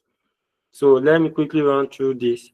The procedure for before accepting new audit appointment. One, you should assess whether any professional problem attached to accepting the audit engagement. At least you have to find out first. Would there be any issue by accepting this audit engagement due to lack of independence, conflict of influence, or professional competence? Would there be any conflict of interest? Would there be threat to professional independence if I accept this audit engagement? Those are things you need to find out before you accept new audit appointment. The second one is to assess whether adequate resources to complete the audit work or audit task. Is to assess if you have appropriate resources, that is either the staff or the quality control put together to achieve the audit task. The third one, you should find out if the audit firm should also carry out client screening to also assess the client. Is it the work we can do? What are the type of work these clients are into? Their nature of job, their nature of operation, and everything. You need to find out as an audit firm. Then client identification. You prioritize their engagement. Then the next one is to the current auditors. The next one. Oh, sorry. This is just jumping. So after that, you used to carry out a client screening. Then the new audit firm is also to conduct a professional inquiry on a proposed client. That is, you must find out on your proposed client that the client you want to do their audit engagement in a future time. You find out about their nature of operation, everything about them. If you accept the engagement, would there be any problem? Would there be threat to professional independence or conflict of interest? You, as an audit firm, you need to find out before accepting the engagement. Then so there are many things that you need to read about there. They are just there: obtaining and changing professional audit work, advertising and publicity, audit fee, everything are there for you to tendering. Let me quickly explain this tendering so that we understand. The meaning of, okay, let me ask the class. I've been talking since. Please, am I communicating at all? I just want us to quickly wrap up this class so that if you have any questions, okay. So everything there that you not mention, they are the things that you can read on your own and understand. They are just they are just easy and it's sweet to understand. But however, if you have any question in regards to that, after this class, please just message me. I want to hand off this class on or before 8 o'clock. So I said I want to quickly explain the meaning of tendering. Tendering. I want to quickly explain the meaning of tendering. Tendering is a commercial process used by a company to recruit or change auditors. The meaning of tendering is they will have 2 or more audit firms bidding for that work. Let me cite as an example. My firm, we are doing some of Lagos State agency work. But before we are being given that appointment, there will be many audit firms that also submit. They also bid for the work. So tendering is you as a client. You tend to collect different or as much as possible audit firm. You now bid. After bidding, you tend to negotiate and choose eventually the one of the audit firm that you are satisfied with, that you know that they can do they can be your auditor and they can do your work perfectly without any threat to professional independence, without any conflict of interest. That is the meaning of tendering. I will say it again. Tendering means the process whereby 2 or more audit firms bid for an audit work. And that's that as an example. By Lagos State, having 2 or more audit firms bid for any of their agency before they eventually award the audit work to one audit firm. That is what we call tendering. Process whereby 2 or more audit firms submit or bid for an audit work in a place, and eventually one of them is later selected and give that work to do, because they have found out that by giving this audit engagement to this company, there will not be any threat to professional independence. There will not be any conflict of interest. The company will make sure that good quality control are being put in place and all relevant standard and regulatory framework has been complied with. That is the meaning of tendering. Please, can anybody, do you understand the meaning of tendering now? Because this one will be the last aspect I'm going to explain. Any question about tendering, please?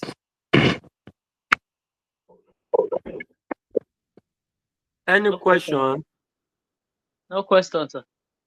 Okay, please, do you understand the explanation of that tendering now? Yes. Okay, so thank you. So the tendering process is also there.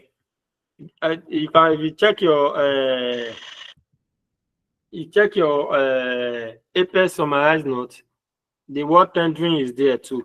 Then there are some things that I also, they are very, very simple, like low billing. No billing is another practice of tendering, whereby before you give audit work to any audit firm, among the people that bid for the work, you also consider the firm with low audit fee, that the firm that did not charge more. Low billing is when you give out your audit work to an audit firm among the people that bid for the work, because the audit fee is low. That is, the money you are going to pay them after the audit engagement is low. That is what we call low billing. So all these things are there for us to understand, the content of the engagement letter and the like. So after this aspect, I am going to copy it.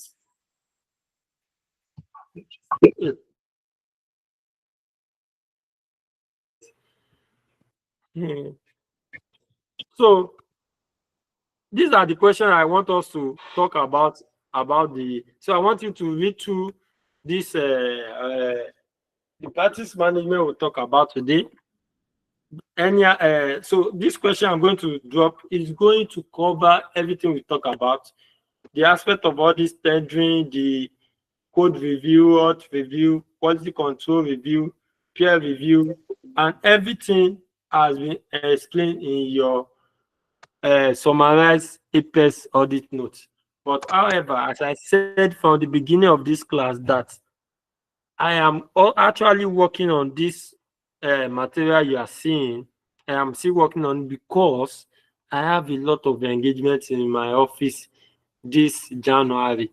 So, but I'll try as much as possible to update it completely by this weekend. So come what next week, anybody that is interested can reach out to me.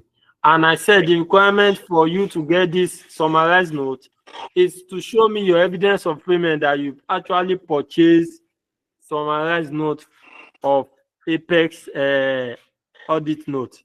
If you have not purchased that one, I will not be able to give you this material. So that is the requirement for getting this material. Please, any question generally before we call it a day? Any question, please? Any question? Can anybody hear me? Yes, sir. I hear you. Any question? You guys are not saying anything. No question, If you are sir. not saying anything, okay. Mrs. Bukola, you raise your hand. Any question? Yes, sir. Please, Please go ahead. tendering. Okay. This tendering that you just explained, is it a subtopic or a normal topic on its own? Like, no, it's just under this aspect. It's just like all those short this under this practice management. Oh, okay. Yes, like all this code review, auth review, peer review is also some element that will enable us to have a good quality control. Okay.